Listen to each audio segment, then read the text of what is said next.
ओम नमः शिवाय। जय भोलेनाथ। आषाढ़ मास के शुक्ल पक्ष का मंगल प्रदोष व्रत की हार्दिक शुभकामनाएं।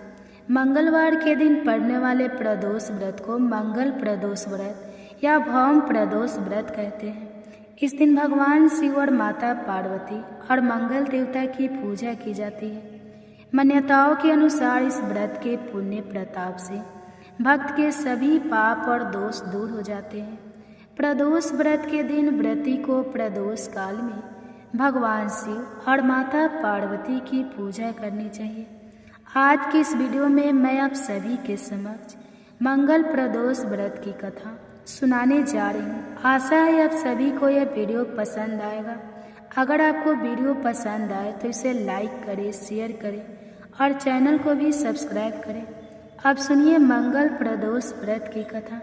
एक नगर में एक वृद्धा रहती थी। उसका एक ही पुत्र था।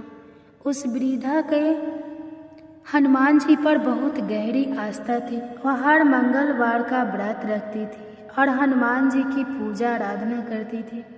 एक बार हनुमान जी ने अपनी भक्ति को उस वृद्धा महिला की श्राद्ध का परीक्षण करने का विचार किया। हनुमान जी साधु का वेश धारण कर वृद्धा के घर गए और पुकारने लगे कि है कोई हनुमान भक्त जो हमारी इच्छा पूर्ण करे। तब आवाज़ उस वृद्धा के कान में पड़ी। पुकार सुनकर वृद्धा जल्दी से बाहर आई और साधु को प्रणाम कर बोली, आज्ञा महाराज। हनुमान वेशधारी साधु बोले, मैं भूखा हूँ, भोजन करूँगा, तुम थोड़ी सी जमीन लीप दो। वृद्धा दुविधा में पड़ गई, अतः हाथ जोड़कर बोली, महाराज, लिपने और मिट्टी खोदने के अतिरिक्त आप कोई दूसरी आज्ञा दे, मैं अवश्य पूर्ण करूँगी। साधु ने 3 बार प्रतिज्ञा कराने के बाद कहा, तू अपने बेटे को बुला, मैं उसकी पीठ पर आग जलाकर भोजन बनाऊंगा। यह सुनकर वृद्धा घबरा गई, परंतु वह प्रतिज्ञाबद्ध थी। उसने अपने पुत्र को बुलाकर साधु को सौंप दिया। साधु वेशधारी हनुमान जी ने वृद्धा के हाथों से ही उसके पुत्र को पेट के बल लिटाया और उसकी पीठ पर आग लगवा दी। आग जलाकर दुखी मन से वृद्धा अपने घर में चली गई। इधर भोजन बनाकर साधु ने वृद्धा को बुलाकर कहा कि उनका भोजन बन गया है, तुम अपने पुत्र को पुकारो ताकि वह भी आकर भोग लगा ले। इस पर वृद्धा बोली, उसका नाम लेकर मुझे और कष्ट ना दे। लेकिन जब साधु महाराज राज नहीं माने तो वृद्धा ने अपने पुत्र को आवाज़ लगाई। वह अपनी माँ के पास आ गया और अपने पुत्र को जीवित देखकर वृद्धा को बहुत आश्चर्य हुआ। वह साधु के चरणों में गिर पड़ी। तब हनुमान जी ने अपने वास्तविक रूप में प्रकट हुए और वृद्धा को भक्ति का आशीर्वाद दिया। तो प्रेम से बोले, शंकर भगवान की जय हो, बजरंग बली की जय हो। अब आप सुनिए दूसरी कथा। प्राचीन समय की बात है। एक नगर में सेठ धन दौलत और वैभव से संपन्न था। वह अत्यंत दयालु था। उसके यहाँ से कभी कोई भी खाली हाथ नहीं लौटता था। वह सभी को जी भरकर दान दक्षिणा देता था। लेकिन दूसरों को सुखी देखने वाले सेठ और उसकी पत्नी स्वयं काफ़ी दुखी रहते थे। दुख का कारण था उनकी संतान का ना होना। संतानहीनता के कारण दोनों बहुत दुखी रहते थे। एक दिन उन्होंने तीर्थ यात्रा पर जाने का निश्चय किया और अपने काम काज सेवकों को सौंपकर वे चल दिए। अभी वे नगर के बाहर ही निकले थे कि उन्हें एक विशाल वृक्ष के नीचे समाधि लगाए हुए एक तेजस्वी साधु दिखाई दिए। दोनों ने सोचा कि साधु महाराज से आशीर्वाद लेकर आगे की यात्रा शुरू की जाए। पति पत्नी दोनों समाधि लीन साधु के सामने हाथ जोड़कर बैठ गए और उनकी समाधि टूटने की प्रतीक्षा करने लगे। सुबह से शाम और फिर रात हो गई, लेकिन साधु की समाधि नहीं टूटी। मगर सेठ पति पत्नी धैर्यपूर्वक हाथ जोड़कर पूर्वतः बैठे रहे। अतः अगले दिन प्रातःकाल साधु समाधि से उठे। सेठ पति पत्नी को देखकर वह मंद मंद मुस्काए और आशीर्वाद स्वरूप हाथ उठाकर बोली, मैं तुम्हारे अंतर मन की कथा भाप गया हूँ वत्स। मैं तुम्हारे धैर्य और भक्ति भाव से अत्यंत प्रसन्न हूँ। साधु ने संतान प्राप्ति के लिए प्रदोष व्रत करने की विधि समझाई और भगवान शंकर की वंदना बताई। हे रुद्रदेव, शिव आपको नमस्कार है। हे शिव शंकर जगत गुरु नमस्कार है। हे नीलकंठ सुर नमस्कार है। शशि मौली चंद्र सुख नमस्कार है। हे उमाकांत सुधि नमस्कार है। उग्र रूप मन नमस्कार है। ईशान ईश प्रभु नमस्कार है। विश्वेश्वर प्रभु शिव नमस्कार है। हे शिव शंभु आपको नमस्कार है। इस विधि और इस स्तुति को जानने के बाद तीर्थ यात्रा के बाद दोनों सेठ सेठानी वापस अपने घर को लौटे और नियम पूर्वक प्रदोष का व्रत किया। व्रत के प्रभाव से और शिव जी की कृपा से सेठ की पत्नी ने एक सुंदर पुत्र को जन्म दिया। तो प्रेम से बोलिए माता पार्वती और भगवान शंकर की जय। अब आप सुनिए भगवान शिव की कथा। बहुत समय पहले वात्स्कल नामा गांव में बिंदु कुड़ी माँ और महापाप था। उसकी स्त्री बहुत सुंदर थी। उसका नाम चंचला था। वह सदा उत्तम धर्म का पालन करती थी, परंतु बिंदु वैश्यागामी थी। इस तरह कुकर्म करते हुए बहुत समय व्यतीत हो गया।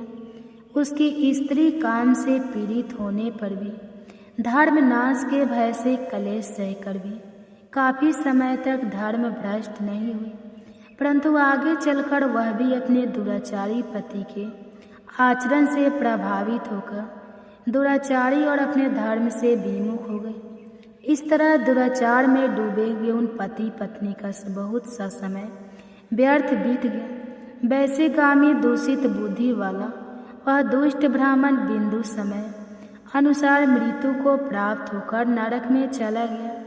बहुत समय तक नरक के दुखों को भोग कर वह बुढ़ वृद्धि पापी विंध्य पर्वत पर भयंकर पिशाच हुआ। इधर इस दुराचारी बिंदु के मरने पर वह चंचला नामक स्त्री बहुत समय तक पुत्रों के साथ अपने घर में रहती रही। पति की मृत्यु के बाद वह भी अपने धर्म से गिरकर पर पुरुषों का संग करने लगी थी। सती विपत्ति में भी अपने धर्म का पालन करना नहीं छोड़ती। यही तो तप है। कठिन तो होता है, लेकिन इसका फल मीठा होता है। एक दिन दैव योग से किसी पुण्य पर्व के आने पर वह अपने भाई बंधुओं के साथ गोकर्ण क्षेत्र में गई। उसने तीर्थ के जल में स्नान किया और बंदी जनों के साथ यहाँ वहाँ घूमने लगे और एक देव मंदिर में गई। वहाँ उसने एक ब्राह्मण के मुख से भगवान शिव की परम पवित्र एवं मंगलकारी कथा सुनी। ब्राह्मण कह रहे थे कि जो स्त्रियाँ व्यभिचार करती है वे मरने के बाद जब यमलोक जाती हैं तब यमराज के दूत उन्हें तरह तरह के यंत्रणा देते हैं कि वे उसके काम आंगर के डंडों से दांगत है, तप्त लौह के डंडों से उसका सर गिराते हैं। यह सारे दंड इतनी वेदना देने वाले होते हैं कि जीव पुकार पुकार कर कहता है कि अब वह ऐसा नहीं करेगा, लेकिन यमदूत उसे छोड़ते नहीं हैं। कर्मों का फल तो सभी को भोगना पड़ता है। देव ऋषि मनुष्य सभी इसे बंधे हुए हैं। ब्राह्मण के मुख से यह वैराग्य बढ़ाने वाली कथा को सुनकर चंचला भय से व्याकुल हो गई। कथा समाप्त होने पर सभी लोग वहां से चले गए। तब कथा वांच वाले ब्राह्मण देवता से चंचला ने कहा, हे ब्राह्मण, धर्म को ना जानने के कारण मेरे द्वारा बहुत बड़ा दुराचार हुआ है। स्वामी, मेरे ऊपर कृपा कर मेरे उद्धार कीजिए। आपके प्रवचन को सुनकर मुझे इस संसार से वैराग्य हो गया। मुझ मूढ़ चित्त वाली पापनी को धिक्कार है। मैं निंदा के योग्य हूँ। मैं बूढ़े विषयों में फंसकर अपने से विमुख हो गई थी। कौन मुझ जैसे को मार्ग में मन लगाने वाली पापनी का साथ देगा? जब यमदूत मेरे गले में फंदा डालकर मुझे बांध कर ले जाएंगे और नरक में मेरे शरीर के टुकड़े करेंगे, तब मैं कैसे उन महायातना को सहन कर पाऊंगी? मैं सब प्रकार से नष्ट हो गई हूँ, क्योंकि अभी तक मैं हर तरह के पाप में डूब रही हूँ।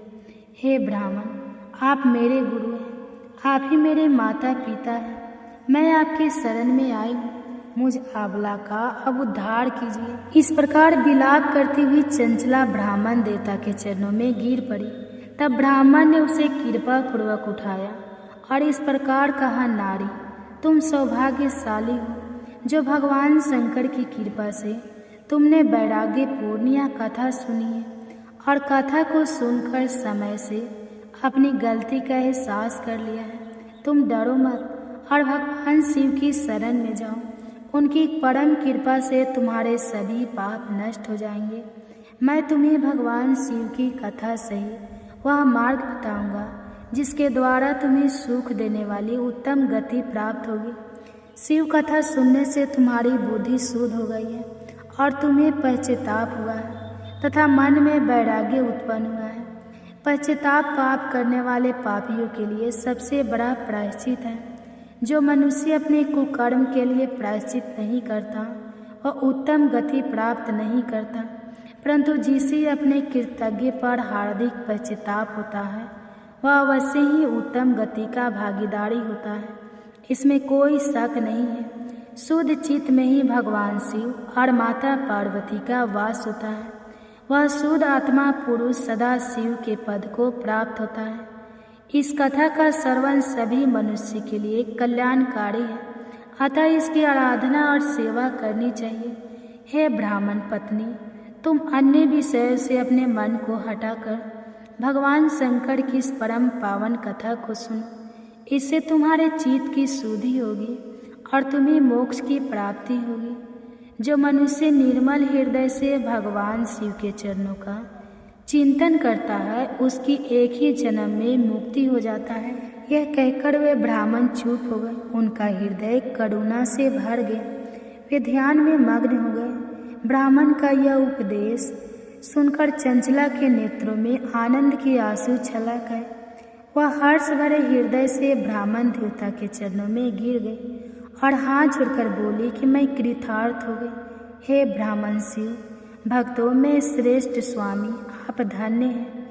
आप परमार्थदर्शी हैं और सदा परोपकार में लगे रहते हैं। साधु, मैं नरक के समुद्र में गिर रही हूँ। कृपा करके मेरा उद्धार कीजिए। जिस पौराणिक और अमृत के समान कथा की बात आपने की है उसे सुनकर ही मेरे मन में वैराग्य उत्पन्न हुआ। उस अमृतम कथा को सुनने के लिए मेरे मन में बड़ी श्रद्धा हो रही है। कृपा आप मुझे उसे सुनाइए। कथा सुनने की इच्छा मन में लिए हुए चंचला उन ब्राह्मण देवता की सेवा में वहीं रहने लगी। उस गोकर्ण नामक महाक्षेत्र में उन ब्राह्मण देवता के मुख से चंचला भगवान शिव की भक्ति, ज्ञान और वैराग्य बढ़ाने वाले और मुक्ति देने वाली परम उत्तम कथा सुनकर कृतार्थ हुई। उसका चित्त शुद्ध हो गया। वह अपने हृदय में शिव से सगुण रूप का चिंतन करने लगी। वह सदैव शिव सच्चिदानंदमय स्वरूप का स्मरण करती थी। इसके बाद अपना समय पूर्ण होने पर चंचला ने बिना किसी कष्ट के अपना शरीर त्याग दिया। उसे लेने के लिए एक दिव्य विमान वहां पहुंचा। यह विमान शोभा साधनों से सजा था और शिव गणों से सुशोभित था। चंचला विमान से शिवपुरी पहुंची। उसके सारे पाप धुल गए। वह दिव्य रूप धारणी दिव्यांगना हो गई थी। यह गौरंगी देवी मस्तक पर अर्धचंद्र का मुकुट और अन्य दिव्य आभूषण पहने शिवपुरी में पहुंची। वहां उसने सनातन देवता त्रिनेत्रधारी महादेव शिव को देखा।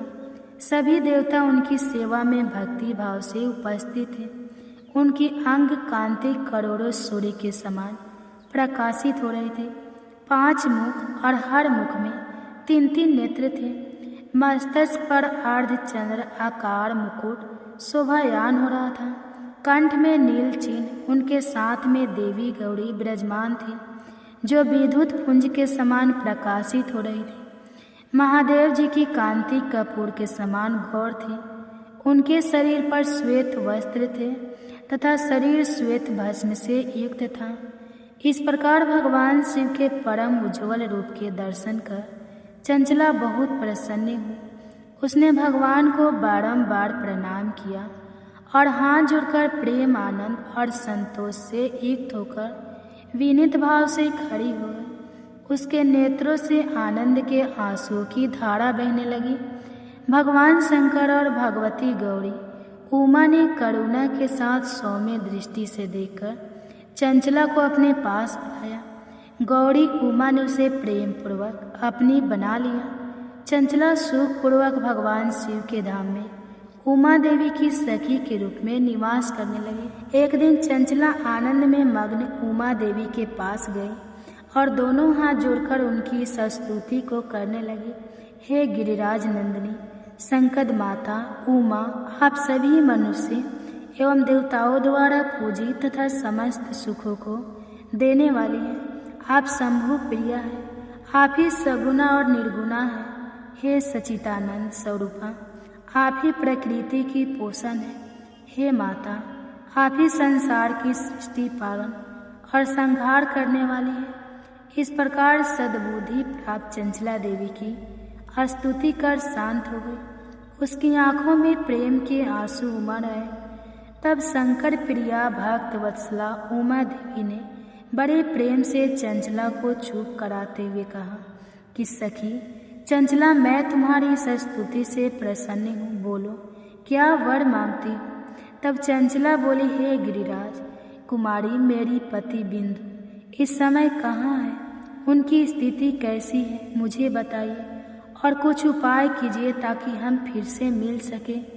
हे महादेवी, मेरे पति एक शूद्र जाति वैश्या के प्रति आसक्त थे और पाप में ही डूबे रहते थे। गिरिजा बोली, बेटी तुम्हारा पति बिंदु पापी था, उसका अंत बड़ा भयानक हुआ। वैश्या का उपभोग करने के कारण वह मूर्ख नरक में अनेक वर्षों तक अनेक प्रकार के दुख भोगकर अवशेष पाप को भोगने के लिए विद पर्वत पर पिशाच की योनि में रह रहा है और वह दुष्ट वही वायु पीकर रहता है और सब प्रकार के कष्ट सहता है। हे गौरी देवी, कि यह बात सुनकर चंचला अत्यंत दुखी हो गई। फिर मन को किसी तरह स्थिर करती हुई दुखी हृदय से माँ गौरी से उसने एक बार फिर पूछा, हे महादेवी, मुझ पर कृपा कीजिए और मेरे पापी पति का उद्धार कीजिए।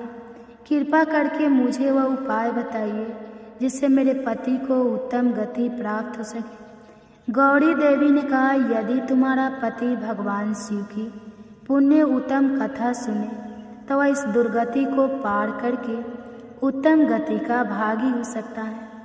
अमृत के समान मधुर गौरी देवी के यह वचन सुनकर चंचला ने दोनों हाथ जोड़कर मस्तक झुकाकर उन्हें बार बार प्रणाम किया और प्रार्थना की कि मेरे पति को भगवान शिव की कथा सुनाने की व्यवस्था कीजिए। ब्राह्मण पति चंचला के बार बार प्रार्थना करने पर शिवप्रिया गौरी देवी ने भगवान शिव की महिमा का गान करने वाले गंधर्वराज तुमरो को बुलाकर कहा, तुमरो, तुम्हारी भगवान शिव में प्रीति है।